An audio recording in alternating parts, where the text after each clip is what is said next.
કે ગોટે ગામમાં સરપંચની ચૂંટણી આવે એટલે 2-4 જણા નવી સોયણી સીવડાવી તૈયાર જ હોય. મારે ફોર્મ ભરવું છે, મારે ઊભું રહેવું છે, ભાઈ તો વાળીએ ઊભો રે ને રોગના તગડવા હારી. અને હમણાં એક ગામમાં 11 જણા સરપંચનું ફોર્મ ભર્યું. 11 જણા. હા ભાઈ ગામ ના કે ભાઈ આટલા ન હોય, નાનું ગામ છે, 500 વોટિંગ છે અને આ 11 જણા ફોર્મ ન ભરાય.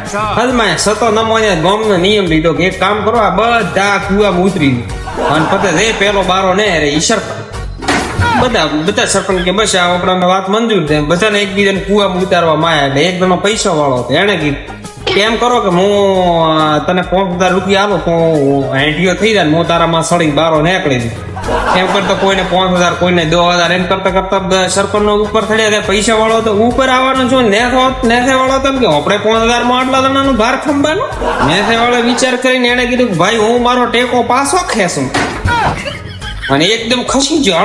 ભૂ દીને પડ્યા નેતા ભાઈ. એટલે આ સરપંચની ચૂંટણી છે, કોઈના વિશ્વાસથી કોઈના ટેકા લેતા નહીં, ને ગમે તારે ગમે તે ટેકો ખેંચી લેશે પાછો. એટલે ધ્યાન રાખજો.